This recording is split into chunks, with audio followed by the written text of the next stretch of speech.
The entry is dated tomorrow. That's the thing I can't get past. So I'm starting there. I'm sitting at the desk in the main room of Rook Point Station, and the logbook is open in front of me and on the line for March 18th, which has not happened yet.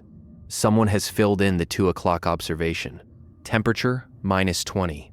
Wind calm. Skies clear. My handwriting, my pen, my shorthand for cloud cover. It is currently 16:47 on March 17th. I know this because every clock in the station agrees for the first time in weeks, and that's the detail that unsettles me most. But I'll get to that. The entry for tomorrow morning exists. The ink is dry, and it is in my handwriting. I need to go back to the beginning, which was February 14th, though I now believe it actually started earlier, and I simply didn't see it. But February 14th is when I first noticed. So that's where I'll start. I should tell you what kind of person I am, because it matters for what follows. I do not make mistakes with data. 11 years of meteorological observation. Thousands of logged readings. I have never transposed a number, never skipped an entry without annotating the skip, never recorded a value without cross-referencing the instruments. This is not something I'm proud of. It's just how I'm built. It's why they put me up here. Rook Point Station, above the 60th parallel, well inland, 140 kilometers from the nearest occupied facility. I won't be more specific than that. The station is a prefabricated building.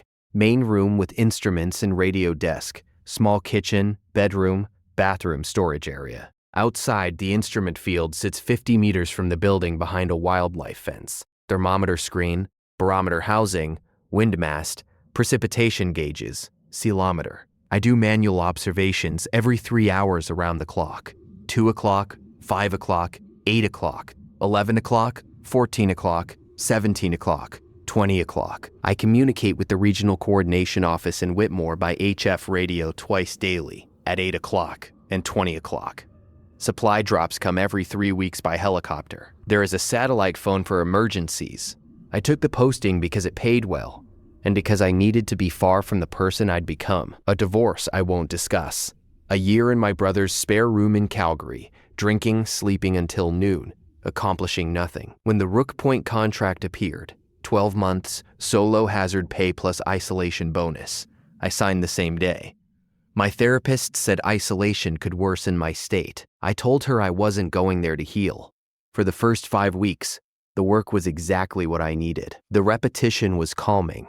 The silence had a physical quality, a pressure against the eardrums that I grew to prefer over any alternative. I slept well. I ate on schedule. I started to feel operational again, like a system that had been down for maintenance and was finally back online.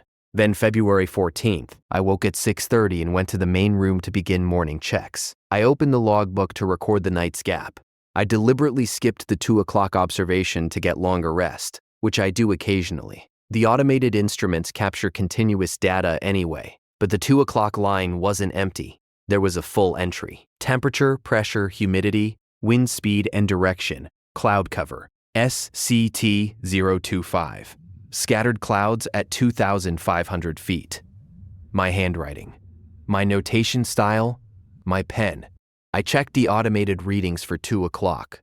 The digital barometric pressure was 1,013.2 millibars. The handwritten entry said 1,208. I want you to hold that number 1,012.8 because it comes back. The discrepancy was small. Close enough to be within instrument tolerance if you didn't know my habits. But I always calibrate my manual readings against the digital ones. If I had been awake and logging, the numbers would either match or I would have noted the difference. I would not have written a value that was simply close. That's not how I work. I told myself I'd sleepwalked, and I moved on. On February 16th, reviewing the week's data for my Monday summary, I found something in the digital record. A gap. Between 3:12 and 3:47 on the 15th, 35 minutes of data were missing. Not corrupted, the file was clean on either side. The timestamp simply jumped, as though the logger had been paused and restarted. No power interruptions. No equipment faults. The instrument appeared to have been functioning perfectly, except for the 35 minutes it chose to record nothing.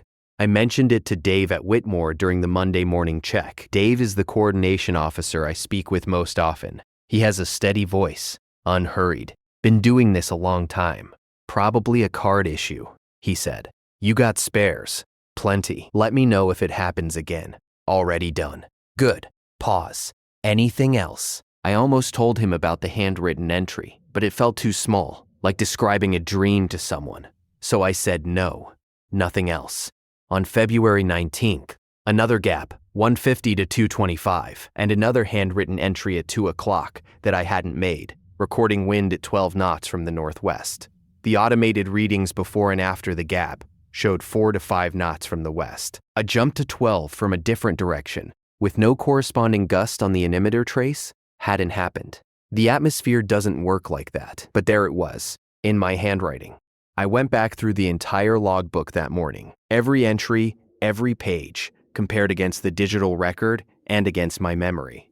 Everything matched until February 14th. From the 14th onward, I found 3 entries I hadn't made. The 14th at 2 o'clock, the 19th at 2 o'clock, and one on the 17th at 5 o'clock that I'd looked straight through without seeing it, because it was perfectly ordinary. Unremarkable numbers. Nothing out of range, but I remembered February 17th. I'd had a headache the night before, taken a pill that knocked me out too hard. Woken at 6:40. I'd logged the missed observation with a dash and a note. Overslept, med side effect. That dash and that note were gone. In their place was a complete reading, in my handwriting. When I say my handwriting, I need to be precise. I don't mean similar, I mean mine. The left word lean, the cross 7s, the abbreviation style. I wrote the same numbers on a spare sheet and held them side by side and could not distinguish one from the other. I reported the new data gap to Dave. I did not mention the handwritten entries. I don't fully understand why, even now. Some instinct for containment. Some sense that this was something I needed to see the shape of before I showed it to anyone. Dave's response was almost the same as before. Almost. Data gaps, he said. Then a pause that lasted slightly too long for a man who'd just heard routine information. Same time frame? Roughly. Between 1 o'clock and 4 o'clock. Could be RF interference from the aurora. We've had some geomagnetic activity. It's not a transmission issue, Dave. It's the local storage card. Pause. Right. Well, swap the card again. Use a fresh one from a different batch. I already swapped it after the first time. Swap it again. Fine. And Marcus? Yeah, get some rest. You sound tired. I wasn't tired, but I said sure. Solation does something particular to your sense of time, and I think you need to understand this for what comes next.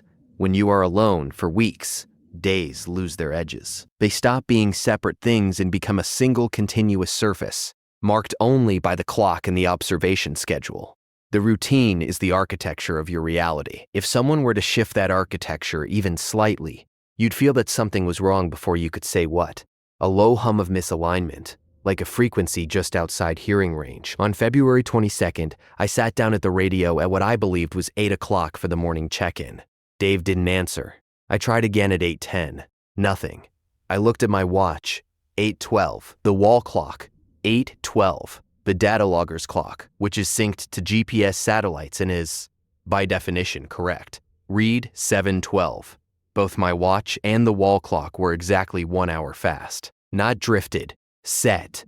Clocks don't drift in clean 1 hour increments. Someone had moved them forward.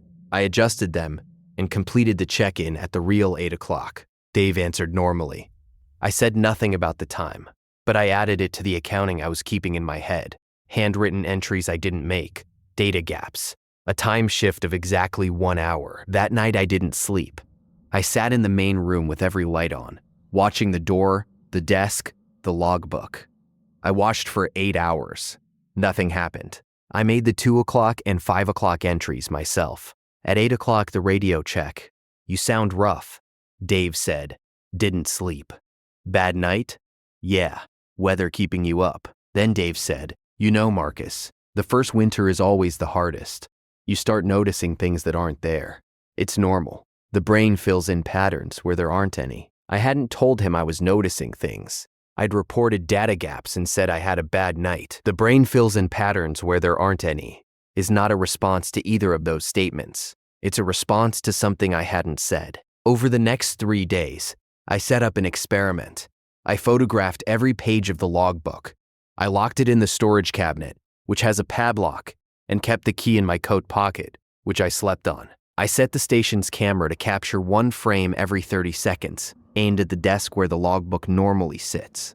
On the morning of February 26, 576 frames, 8 hours of coverage. Every frame showed the main room, empty, untouched. The cabinet remained closed for the entire duration. I unlocked the cabinet with the key from my pocket and opened the logbook.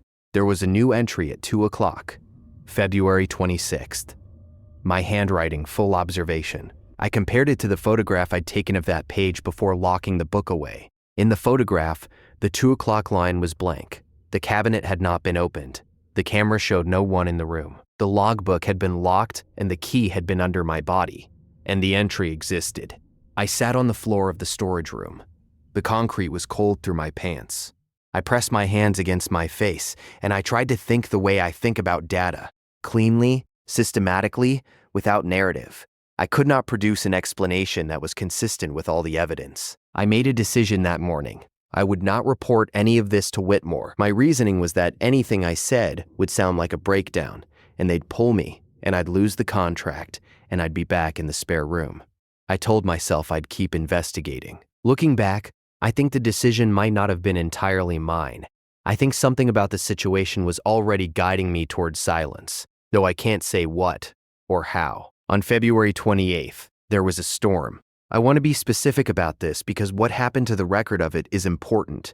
Wind gusts over 60 knots, blowing snow, visibility near zero. I went out in the early afternoon to secure a loose panel on the instrument enclosure and nearly couldn't find my way back to the building. The cold took a piece of my left cheek. Frostbite that I can still feel as I write this. A patch of tightened skin that aches in the wind. That evening, I checked the automated data logger. It showed a complete, clean, minute-by-minute record of February 28th. Steady temperatures, around -18. Light winds, clear skies. A calm day. No storm. The handwritten logbook told 2 stories. My 14 o'clock entry read, blizzard conditions. Vis less than 100 m wind gusting. 5565 kt NW. Secured instrument housing panel. My 17 o'clock entry, which I had not written, described standard conditions. No mention of a storm, as though the record had already decided the storm would be removed and was working backward from that conclusion. I started keeping a private journal, a pocket notebook, carried on my person at all times. I wrote in block capitals instead of my normal hand, so I could tell my genuine entries from whatever was appearing in the official log. I documented everything: times, readings, discrepancies, what I saw versus what the record said. On March 2nd, morning check-in. Whitmore, this is Rook Point. 8 o'clock check. Rook Point. Go ahead, Marcus. All instruments operational. -22. Wind southwest at 8. Overcast, accumulated snowfall from the system on the 28th approximately 35 centimeters. Silence.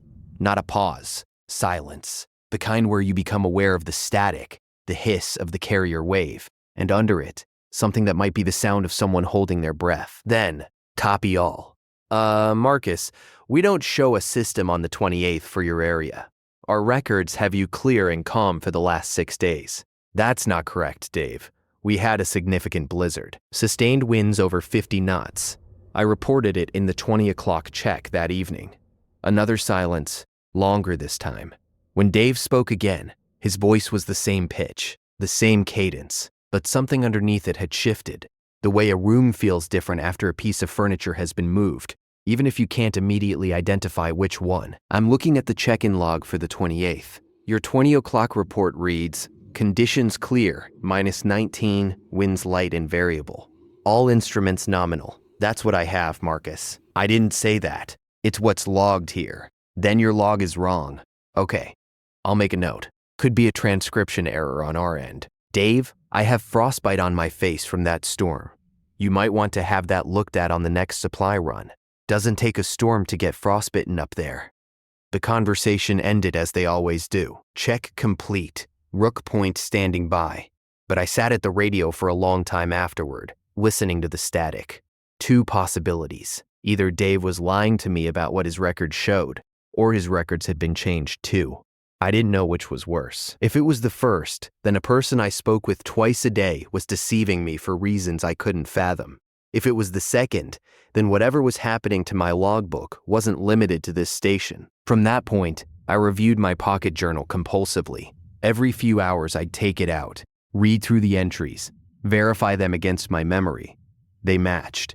They always matched. The pocket journal was the only record that still agreed with what I experienced. Everything else, the logbook, the digital data, Whitmore's records, was converging on a version of events that hadn't occurred, and that version was remarkably consistent. No storms, no anomalies, no discrepancies. A model station producing model data, a version of Rook Point that worked perfectly because the imperfect parts had been removed. On March 5th, I found an entry in the official logbook describing a visit. 11 o'clock R. Calder arrived via snowmobile for routine equipment inspection, assisted with ceilometer recalibration, departed 13:30. My handwriting, complete with instrument serial numbers, correct ones, calibration values that were technically plausible, and a signature from R. Calder at the bottom. A neat, unremarkable scrawl. I don't know anyone named R. Calder. No one came to Rook Point on March 5th. I went outside and checked the snow. Fresh fall from the previous night, unbroken to every horizon. No tracks, no disturbance of any kind. That evening, 20 o'clock check. Dave, I wanted to confirm. Was there supposed to be an equipment inspection today? Someone named Calder. R. Calder? Yeah. Regional equipment tech. She was scheduled for your station today. His tone was easy, conversational. Is there a problem? The log shows she completed the visit. Ceilometer recalibration. She filed the report about 2 hours ago. I let the static fill the space for a moment. Dave. Nobody came here today. Marcus. The careful voice again. The one that sounds like it was prepared before the conversation started. Is everything okay up there? Sometimes the days blur together out there. It's completely, don't say normal. Pause. I was going to say common. Listen, the report's filed, the calibration values look good. If you're feeling uncertain, we can arrange a welfare check on the next supply drop. March 19th if the weather cooperates. That's 2 weeks, unless you're declaring an emergency. Are you declaring an emergency, Marcus? That my records were being written by a more competent version of myself? They'd fly me out and treat me for exactly the condition Dave was already diagnosing with his careful, prepared voice. And the record, the clean, perfect, consistent record, would remain, and it would be right, because that's what records are. They're what's left when the person is gone. I began cataloging the anomalous entries systematically. Since February 14th, I could identify 11 I hadn't written, all in my handwriting. 7 contained data contradicting my observations. 4 described events that hadn't occurred. But here was the thing that wouldn't let me sleep. They weren't random. They told a story. A coherent, internally logical account of a well-run station, operated by a focused, competent, well-adjusted observer. The version of Marcus Hale in the logbook was better than me. More thorough, more consistent, more present. He didn't skip the 2 o'clock reading. He didn't get headaches and oversleep. He didn't report storms that complicated the data. On March 8th, I used the satellite phone to call my brother. Hey, how's the frozen north? Greg, I need you to answer something straight. Have you talked to me recently? Yeah, man. You called on the 3rd. We talked maybe 20 minutes. You sounded really good. Said the work was going well. My pocket journal for March 3rd. 8 o'clock check nominal. Instrument maintenance. Resealed northern window. Draft. No outgoing calls. What did we talk about? You told me about some bird. A snowy owl on the windmast. You sounded really up, Marcus. Best in a long time. I told Ellen. Greg, I didn't call you on the 3rd. What? That it was the most beautiful thing you'd seen in months. He paused. Marcus, are you sure I'm fine. I hung up and went outside to the instrument field. The windmast is about 12 meters high, aluminum with a crossbar near the top for the anemometer mount. I looked up. In the flat gray light, I could see marks on the crossbar. I climbed the service ladder. Talon scratches in the aluminum. Fresh, not yet weathered. Something had perched there. I had never seen an owl at Rook Point. I had not called my brother, but something had sat on that mast, and someone had spoken to Greg in my voice and told him about it. I photographed the talon marks. I wrote the details in my pocket journal, and I noticed, standing on that ladder 12 meters above the snow, that the station looked different from up there. Smaller, a little box of light in an enormous emptiness. I could see my own footprints trailing from the door to the base of the mast. Just one set, just mine. I want to tell you what this felt like, but I'm going to resist that, because feelings aren't evidence. I'll tell you instead what I did. I continued working. I made my observations. I maintained my pocket journal. I slept less, not by choice, but because sleep had become the place where the logbook gained ground. Every night I closed my eyes. I woke to find the other version had been busy, filling in entries, smoothing data, constructing a record in which everything was fine and I was well. On March 10th, I stopped sleeping entirely. I stayed awake through 2 o'clock, 5 o'clock, 8 o'clock, logging every observation myself, photographing each page. By afternoon, I was shaking with fatigue, but the logbook was clean. Everything in it was genuinely mine. At the 20 o'clock check-in, Dave's voice came through the static with a quality I can only describe as smooth. Not warm, smooth, like a surface with no texture. Rook Point Whitmore. Go ahead, Dave. Marcus, just wanted to confirm. You had a visitor today? My hand tightened on the microphone. No, we're showing a welfare check from the supply contractor. Pilot logged a landing at 14 o'clock. Departed 14:45.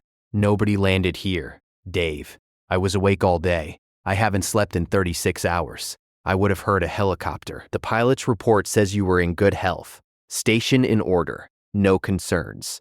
A brief pause. He noted you seemed well rested. Well rested. That's what the report says. Dave, listen to me very carefully. No one came here today. I understand you're concerned. We take this seriously. The same words in the same order he'd used before. Exactly the same. I'll have the operations manager review the contractor's logs. Something is happening too. We'll look into it. In the meantime, get some sleep. I told you I haven't slept. I know. That's why I'm saying get some rest. You sound tired, Marcus. You always say that. Every check-in. You say I sound tired. Silence. The hiss of the carrier wave.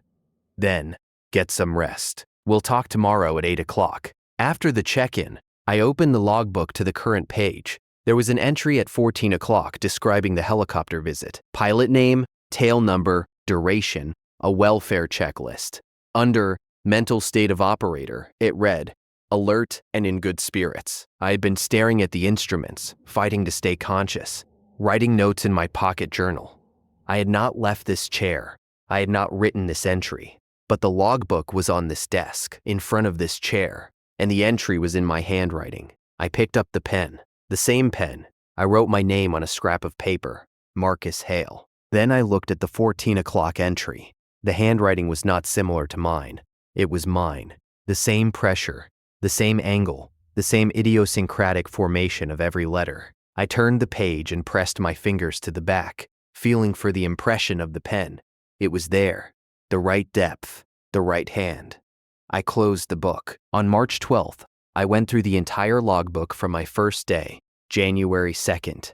I read every entry and compared it to every digital record and every memory I could access. What I found changed the timeline. The entries from January were correct, but not untouched. Starting around January 28th, more than 2 weeks before I'd noticed anything, small changes had been made to existing entries. A wind speed adjusted by 2 knots, a temperature shifted by half a degree. FEW changed to SCT. Tiny modifications, all in the same direction. They smoothed the data. They filed down the rough edges, the small irregularities that are normal in any human-collected dataset.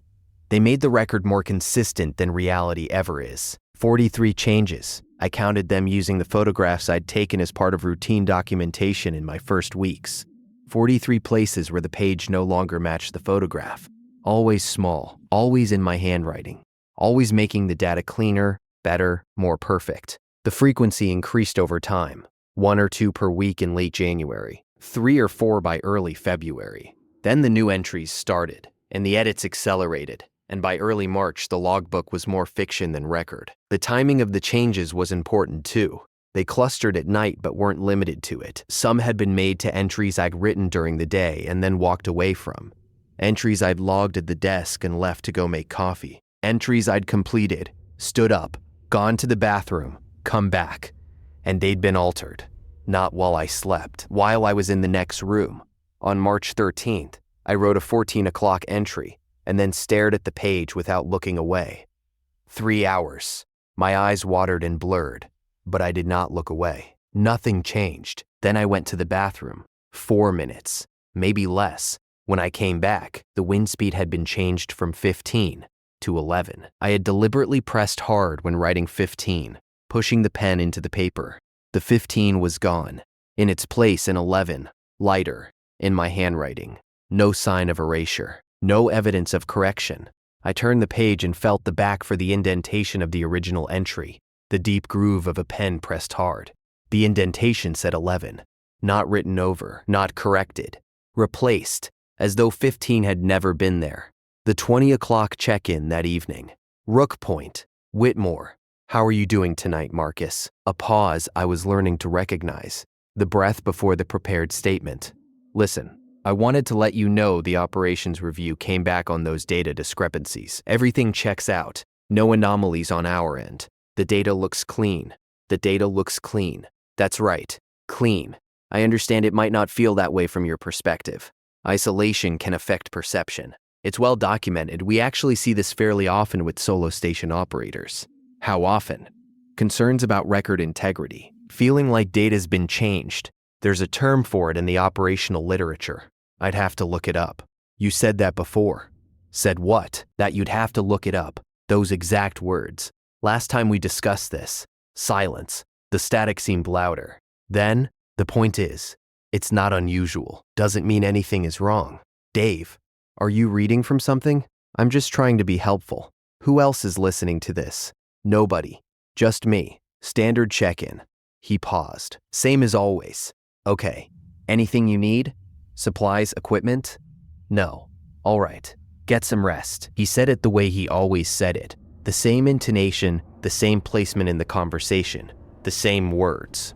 Every single check-in. We'll talk tomorrow at 8 o'clock. Yeah. And Marcus? What? Some of the cleanest records in the network. The cleanest records in the network. Because someone was cleaning them. On March 15th, I opened the radio desk drawer looking for a pen and found a notebook, black cover, same size, same brand as my pocket journal.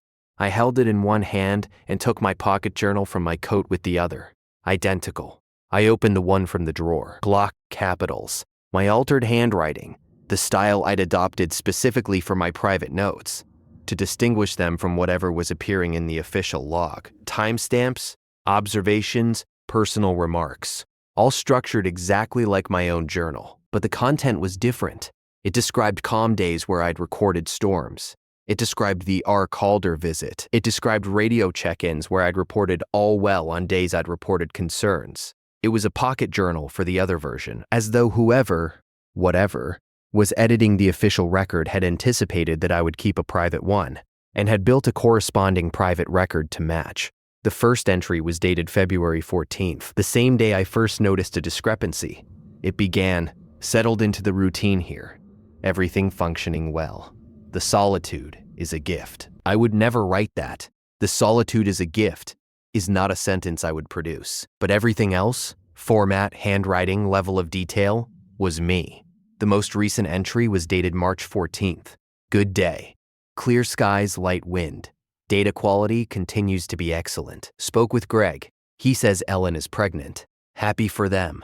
I stared at that for a long time. Then I picked up the satellite phone.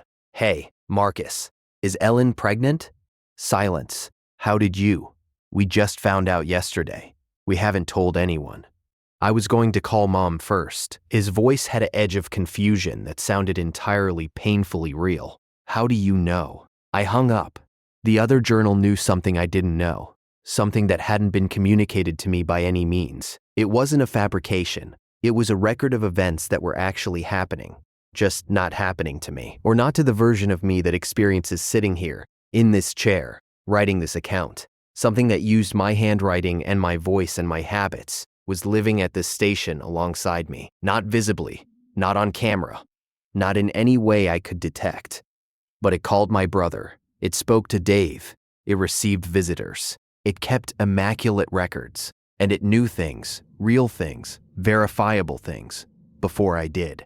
Here's the question I haven't been able to put down since. If there are two Marcus Hales at Rook Point, one who files clean data and calls his family and sounds good, really good, the best in a long time, and one who sees storms the record says didn't happen, who finds entries he didn't write, who hasn't slept properly in weeks, which one would you believe? If someone showed you the logbook, the data files, the check-in transcripts, the welfare reports, the brother's account of a warm phone call about a snowy owl, and then showed you a pocket journal full of paranoid notes written by a man who admits he hasn't been sleeping, which record would you trust? I know which one I'd trust, and it isn't mine. I am writing this on March 17th, 2 days until the supply drop, 2 days until the helicopter that Dave says will take me out, a rotation he called it, bringing you back to Whitmore. You've done excellent work. Who replaces me? I asked at this morning's 8 o'clock check. Haven't decided. Might not happen. Just wanted to give you a heads up.